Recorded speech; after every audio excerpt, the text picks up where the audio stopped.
കേരളത്തിൽ ഇന്ന് വരെ ഇല്ലാത്ത തരത്തിലുള്ള ഏറ്റവും ഗുരുതരമായിട്ടുള്ള പരാജയം ഏറ്റുവാങ്ങിയാണ് CPM രംഗത്ത് നിന്ന് വിടവാങ്ങുന്നത്. സത്യത്തിൽ 1950 മുതൽ കമ്മ്യൂണിസ്റ്റ് പാർട്ടിയുടെ ഇന്ത്യയിലെ രാഷ്ട്രീയ, സാമൂഹിക, ഇൻ്റലക്ച്വൽ, സൈദ്ധാന്തികമായ മേഖലകളിൽ കമ്മ്യൂണിസ്റ്റ് പാർട്ടി നൽകിയിരിക്കുന്ന സംഭാവനകൾ യഥാർത്ഥത്തിൽ വളരെ വളരെ വലുതാണ്. കഴിഞ്ഞ 19-ാം നൂറ്റാണ്ടിൽ പറഞ്ഞിരുന്നത് ഇന്ന് ബംഗാൾ എങ്ങനെ ചിന്തിക്കുന്നു, നാളെ ഇന്ത്യ അങ്ങനെ ചിന്തിക്കുന്നതായിരുന്നു. അതായത് ഇന്ത്യയുടെ ഒരു മുന്നണി പടയാളിയായിരുന്നു, ഇന്ത്യൻ ദേശീയതയുടെ മുന്നണി പടയാളിയായിരുന്ന ബംഗാൾ ഇന്നിപ്പോൾ സംഘപരിവാര രാഷ്ട്രീയത്തിൻ്റെ ഏറ്റവും പ്രധാനപ്പെട്ട കിഴക്കൻ മേഖല ഏറ്റവും പ്രധാനപ്പെട്ട മുഖമായി മാറിയിരിക്കുന്നു. സത്യത്തിൽ CPM അധികാരത്തിൽ നിന്ന് പുറത്തായതോടുകൂടി ഇന്ത്യൻ ദേശീയ രാഷ്ട്രീയത്തിൽ വളരെ പ്രധാനപ്പെട്ട ഒരു യുഗപരിവർത്തനമാണ് സംഭവിച്ചിരിക്കുന്നത്. കേരളത്തിൽ കഴിഞ്ഞ ദിവസം നടന്ന തെരഞ്ഞെടുപ്പിൽ CPM അധികാരത്തിൽ നിന്ന് പുറത്തായി. സത്യത്തിൽ CPM അധികാരത്തിൽ നിന്ന് പുറത്തായതോടുകൂടി ഇന്ത്യൻ ദേശീയ രാഷ്ട്രീയത്തിൽ വളരെ പ്രധാനപ്പെട്ട ഒരു യുഗപരിവർത്തനമാണ് സംഭവിച്ചിരിക്കുന്നത്. കാരണം കമ്മ്യൂണിസ്റ്റ് പാർട്ടി ഉണ്ടായതിനു ശേഷം 1977 ശേഷമുള്ള കഴിഞ്ഞ ഒരു അരനൂറ്റാണ്ട് കാലത്ത് ഇന്ത്യയിൽ അധികാരത്തിൻ്റെ ഭാഗമായിട്ട് എല്ലാ കാലത്തും, അധികാരഘടനയുടെ ഭാഗമായിട്ട് എല്ലാ കാലത്തും നിലനിന്നൊരു പാർട്ടിയാണ് CPM. അതുപോലെ തന്നെ CPI എന്ന് പറയുന്ന പാർട്ടികളും. ഇടതുപക്ഷ ജനാധിപത്യ മുന്നണി എന്നൊരു സങ്കല്പം തന്നെ വരുന്നത് 77 അടിയന്തരാവസ്ഥയ്ക്ക് ശേഷമുള്ള കാലത്താണ്. കോൺഗ്രസ് അടക്കമുള്ള കക്ഷികളിൽ നിന്ന് മാറി ഇടതുപക്ഷത്തിൻ്റെ കൃത്യമായ ഒരു രാഷ്ട്രീയ അജണ്ട മുന്നോട്ട് വെച്ചുകൊണ്ട് ഇടതുപക്ഷ ജനാധിപത്യ മതേതര മൂല്യങ്ങൾ ഉയർത്തിപ്പിടിച്ചുകൊണ്ടുള്ള ഒരു രാഷ്ട്രീയ പ്രസ്ഥാനം എന്ന നിലയിലാണ് കേരളത്തിലും ബംഗാളിലും പിന്നീട് ത്രിപുരയിലും ഒക്കെ തന്നെ CPM നേതൃത്വത്തിൽ മന്ത്രിസഭകളുണ്ടായത്. ആ മന്ത്രിസഭകൾ കഴിഞ്ഞ ഒരു അരനൂറ്റാണ്ട് കാലമായി 77 ശേഷമുള്ള കാലത്ത് കേരളത്തിലും ഇന്ത്യയുടെ മറ്റ് ഈ 2 സംസ്ഥാനങ്ങളിലും ഒക്കെ ആയിട്ട് നിരന്തരമായിട്ട് നിലനിന്ന് വന്നു. അതിലാദ്യം തകർന്നു വീണത് 15 വർഷങ്ങൾക്ക് മുമ്പ് ബംഗാളിൽ കമ്മ്യൂണിസ്റ്റ് പാർട്ടി ജ്യോതിബാസുവിന് ശേഷം വന്ന ഭട്ടാചാര്യയുടെ ഭരണമാണ് ആദ്യം തകർന്നത്. അതിനുശേഷം ത്രിപുരയിൽ CPM മന്ത്രിസഭ വീണു. ആ സംഭവങ്ങൾക്ക് ശേഷവും കേരളത്തിലെ ഇടതുപക്ഷ പ്രസ്ഥാനങ്ങൾ ശക്തിപ്പെടുക മാത്രമല്ല, കേരളത്തിൽ അധികാരത്തിൽ വരിക മാത്രമല്ല, കേരള ചരിത്രത്തിലാദ്യമായിട്ട് 2021 ഭരണത്തുടർച്ച നേടുകയും ചെയ്തു CPM-ഉം സഖ്യകക്ഷികളും.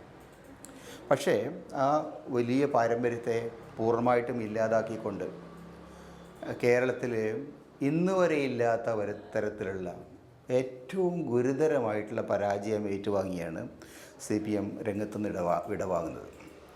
അപ്പോൾ ഇതുവരുത്തുന്ന ചോദ്യം, യഥാർത്ഥത്തിൽ ഇന്ത്യൻ ദേശീയ രാഷ്ട്രീയത്തിൽ കഴിഞ്ഞ ഒരു നൂറ്റാണ്ടായി നിലനിൽക്കുന്ന ഇടതുപക്ഷ സാന്നിധ്യം അവസാനിക്കുകയാണോ? കാരണം 1925 കാലത്ത് ആണ് ഇന്ത്യയിൽ ആദ്യമായിട്ട് കമ്മ്യൂണിസ്റ്റ് പ്രസ്ഥാനം രംഗപ്രവേശം ചെയ്യുന്നത്. താഷ്കണ്ടിൽ 1923 ആദ്യത്തെ കമ്മ്യൂണിസ്റ്റ് ഗ്രൂപ്പ് രൂപീകരിക്കപ്പെട്ടത് എന്നും ഒരു കൂട്ടർ പറയുന്നു. അല്ല, 25 കാൺപൂരിൽ ചേർന്ന സമ്മേളനത്തോടുകൂടിയാണ് ഇന്ത്യൻ കമ്മ്യൂണിസ്റ്റ് പ്രസ്ഥാനം ആരംഭിക്കുന്നതെന്ന് മറ്റൊരു വിഭാഗം പറയും. എന്തായാലും ശരി, 1920കളുടെ മധ്യത്തിലാണ് ഇന്ത്യയിൽ ബ്രിട്ടീഷ് ഭരണകാലത്ത് കമ്മ്യൂണിസ്റ്റ് പ്രസ്ഥാനം രൂപപ്പെടുന്നത്. സോവിയറ്റ് യൂണിയൻ അപ്പോഴേക്കും വലിയൊരു ശക്തിയായിട്ട് ലോകരംഗത്ത് വന്നിരുന്നു. ലെനിൻ ലോകത്തെ ഏറ്റവും കരുത്തനായ രാഷ്ട്രീയ നേതാക്കളിൽ ഒരാളായി അംഗീകരിക്കപ്പെട്ടിരുന്നു. മാർക്സിസം, ലെനിനിസം എന്ന് പറയുന്ന പ്രത്യയശാസ്ത്രം ലോകത്തെ തന്നെ പിടിച്ചു കുലുക്കുന്ന ഒരു വലിയ രാഷ്ട്രീയ ശക്തിയായിട്ട് മാറിയിരുന്നു. ലോകം മുഴുക്കെ അധികം വൈകാതെ കമ്മ്യൂണിസ്റ്റുകൾ കീഴടക്കും എന്നുള്ള ഒരു പ്രതീതി നിലനിന്നിരുന്നു. ആ പ്രതീതിയുടെ ഭാഗമായിട്ട് ഇന്ത്യയിൽ വളരെ കരുത്തരായിട്ടുള്ള ഒരുപാട് കമ്മ്യൂണിസ്റ്റ് നേതാക്കൾ ഉയർന്നു വന്നു. ഒരുപാട് പേര് ജയിലുകളിൽ കിടന്നു, ഒരുപാട് പേര് രക്തസാക്ഷികളായി, നിരവധി പ്രക്ഷോഭങ്ങളുണ്ടായി, നിരവധി പോരാട്ടങ്ങളുണ്ടായി. അതൊരു ദീർഘമായിട്ടുള്ള ചരിത്രമാണ്. ആ ചരിത്രത്തിൻ്റെ അവസാനത്തിൽ നാൽപ്പത്തിയാറിലെ കൽക്കട്ട കോൺഗ്രസിനെ തുടർന്ന് കമ്മ്യൂണിസ്റ്റ് പാർട്ടി ഭരണം പിടിച്ചെടുക്കാൻ ശ്രമിച്ചു. ഇന്ത്യയിൽ വന്നിരിക്കുന്ന സ്വാതന്ത്ര്യം യഥാർത്ഥ സ്വാതന്ത്ര്യമല്ല, അതുകൊണ്ട് ജനാധിപത്യത്തിൻ്റെ അടിസ്ഥാനത്തിൽ അധികാരം പിടിച്ചെടുക്കണം എന്ന് പറഞ്ഞുകൊണ്ട് സായുധ സമരത്തിന് കൽക്കട്ട തിസീസ് എന്ന് പറയുന്ന ഭരണഘടനയുടെ തിസീസ് ആഹ്വാനം ചെയ്തു. കമ്മ്യൂണിസ്റ്റുകാർ കുറേ പേര് യുദ്ധത്തിന് പോയി, ഒരുപാട് പേര് മരിച്ചു. പിന്നീട് 51-ൽ ആ നിലപാട് മാറ്റിക്കൊണ്ട് ഇന്ത്യയുടെ ജനാധിപത്യ പ്രക്രിയയുടെ ഭാഗമാവാൻ എന്ന് തീരുമാനിച്ചു. കമ്മ്യൂണിസ്റ്റ് പാർട്ടിയിലെ ഒരു വലിയ മാറ്റമാണ് അന്ന് വന്നത്. പാർലമെൻ്ററി ജനാധിപത്യത്തിൽ ഇന്ത്യയുടെ രാഷ്ട്രീയ പ്രവർത്തനത്തിൽ ഭാഗമായിട്ട് 1952-ലെ ആദ്യത്തെ പൊതു തെരഞ്ഞെടുപ്പ് മുതൽ അവർ തെരഞ്ഞെടുപ്പ് രംഗത്ത് വന്നു. പാർലമെൻറ്റിലെ AKG പോലുള്ള ശക്തരായ നേതാക്കളുണ്ടായി, ജ്യോതിർമയി ബസുവിനെ പോലെ നേതാക്കളുണ്ടായി, ഭൂപേഷ് ഗുപ്തയെ പോലെ നേതാക്കളുണ്ടായി, ഇന്ദ്രജിത് ഗുപ്തയെ പോലെ നേതാക്കളുണ്ടായി. ഒരു വലിയ പാരമ്പര്യമാണ്.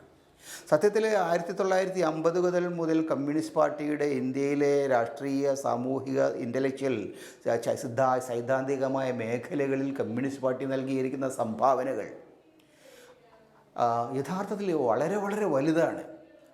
അവരുടെ ഇടയിൽ നിന്നുള്ള ചിന്തകന്മാർ, അവരുടെ ഇടയിൽ നിന്ന എഴുത്തുകാർ, അവരുടെ ഇടയിൽ നിന്ന് രാഷ്ട്രീയ നേതാക്കൾ, അവരുടെ ഇടയിൽ നിന്ന് പൊതുപ്രവർത്തകർ, ആ ഒരു പാരമ്പര്യം എന്ന് പറയുന്നത് ഇന്ത്യയിലെ ഇടതുപക്ഷ രാഷ്ട്രീയത്തിൻ്റെ ഏറ്റവും അഭിമാനജനകമായിട്ടുള്ള ഒരു ചരിത്രത്തെയാണ് കുറിക്കുന്നത്. പക്ഷേ ഒരു പ്രത്യേക കാലഘട്ടത്തിൽ 1964 പാർട്ടി പിളർന്നു.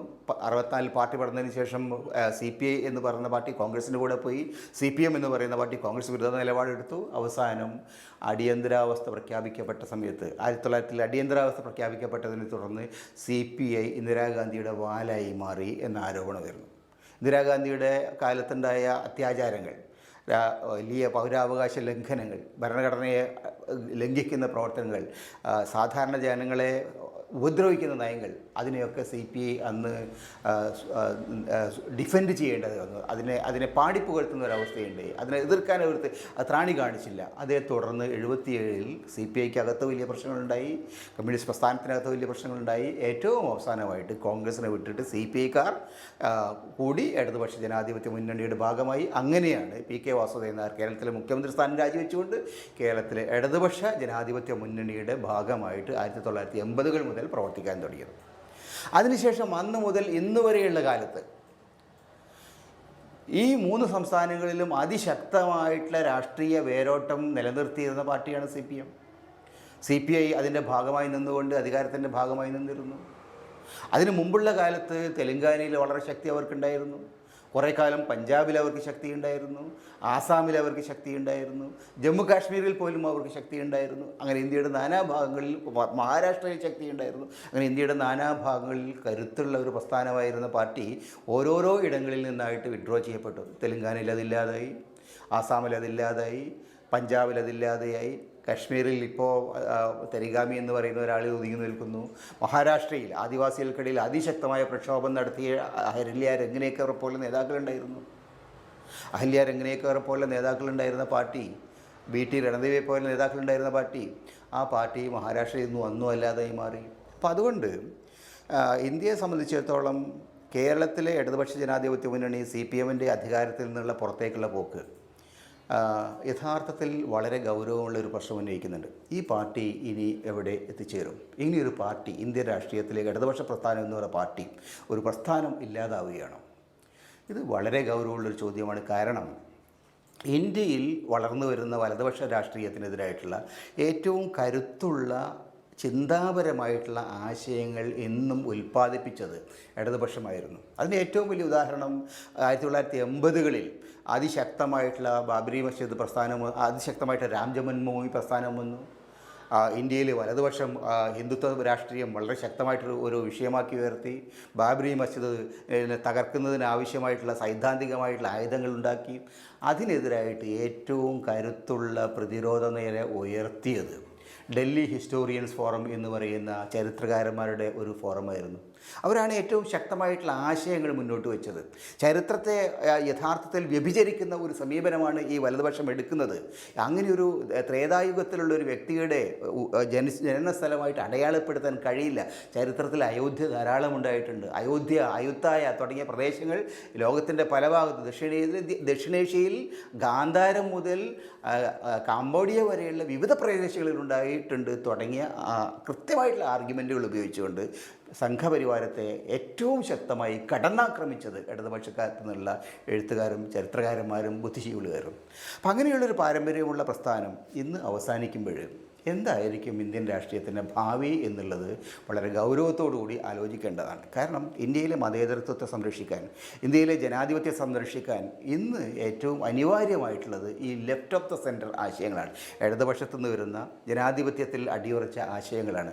ആ ആശയങ്ങൾ പൂർണ്ണമായിട്ടും അവസാനിച്ചു പോകാനിടയില്ല. കാരണം അത് ആശയ ലോകത്ത് തീർച്ചയായും ഒരു ശക്തമായിട്ടുള്ള സാന്നിധ്യം ആയിട്ട് ഇടതുപക്ഷം ഇന്ത്യയിൽ ഇന്നും നിലനിൽക്കുന്നുണ്ട്. അത് തുടരുകയും ചെയ്യും. പക്ഷേ രാഷ്ട്രീയമായിട്ട് അത് അവസാനിക്കുന്നതോടുകൂടി എന്ത് സംഭവിക്കും എന്ന ചോദ്യം വളരെ പ്രസക്തമാണ്. കാരണം ബംഗാളിൽ 15 വർഷം മുമ്പ് 2016 10 വർഷം മുമ്പ് 2016 തെരഞ്ഞെടുപ്പ് കാലത്ത് ബംഗാളിൽ CPM ഇല്ലാതായി കഴിഞ്ഞിരുന്നു. പക്ഷേ അന്ന് തൃണമൂലിനെതിരായിട്ട് വെറും 3 സീറ്റ് മാത്രം നേടിയ BJP പിന്നീട് കരുത്താർജിച്ച് വന്ന് ഇപ്പോൾ അധികാരത്തിലേക്കെത്തി. അതായത് ഒരു കാലത്ത് ഇന്ത്യയിലെ നവോത്ഥാന പ്രസ്ഥാനങ്ങളുടെ, നവോത്ഥാന ആശയങ്ങളുടെ, പുരോഗമന ആശയങ്ങളുടെ ഏറ്റവും കരുത്തുള്ള വേദിയായിരുന്ന ബംഗാൾ അന്നൊക്കെ പറഞ്ഞിരുന്നത്, കഴിഞ്ഞ 19ാം നൂറ്റാണ്ടിൽ പറഞ്ഞിരുന്നത് ഇന്ന് ബംഗാൾ എങ്ങനെ ചിന്തിക്കുന്നു, നാളെ ഇന്ത്യ അങ്ങനെ ചിന്തിക്കുന്നതായിരുന്നു. അതായത് ഇന്ത്യയുടെ ഒരു മുന്നണി പടയാളിയായിരുന്നു, ഇന്ത്യൻ ദേശീയതയുടെ മുന്നണി പടയാളിയായിരുന്ന ബംഗാൾ ഇന്നിപ്പോൾ സംഘപരിവാര രാഷ്ട്രീയത്തിൻ്റെ ഏറ്റവും പ്രധാനപ്പെട്ട കിഴക്കൻ മേഖല ഏറ്റവും പ്രധാനപ്പെട്ട മുഖമായി മാറിയിരിക്കുന്നു.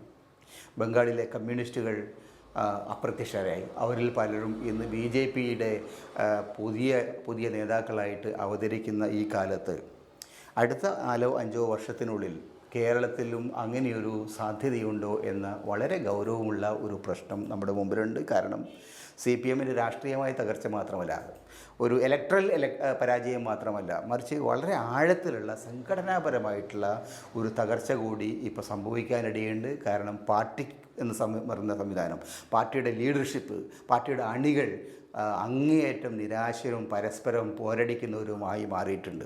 ഈ തെരഞ്ഞെടുപ്പിൽ ഏറ്റവും പ്രധാനപ്പെട്ട കാര്യം, പയ്യന്നൂർ മുതൽ അമ്പലപ്പുഴ വരെ നമ്മൾ നോക്കിക്കഴിഞ്ഞാൽ ഇടതുപക്ഷത്തിൻ്റെ ഭാഗമായിരുന്ന ആളുകളാണ്, ഇടതുപക്ഷത്തിൻ്റെ ഏറ്റവും കരുത്തരായിരുന്ന ആളുകളാണ് ഇന്ന് പാർട്ടിക്കെതിരായിട്ട് തിരിഞ്ഞത്.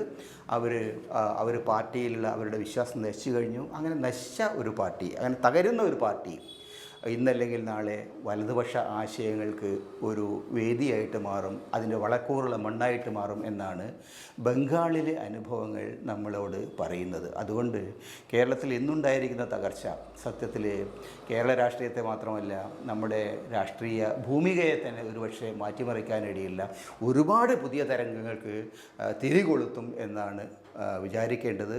അത് തീർച്ചയായും വളരെ ആപൽക്കരമായിട്ടുള്ള അല്ലെങ്കിൽ വളരെ ഉത്കണ്ഠാജനകമായ പുതിയ രാഷ്ട്രീയ പരിസരങ്ങൾക്ക് പുതിയ രാഷ്ട്രീയ നീക്കങ്ങൾക്ക് കേരളത്തിൽ അവസരമൊരുക്കും എന്നുകൂടി നമ്മൾ മനസ്സിലാക്കേണ്ടതാണ്.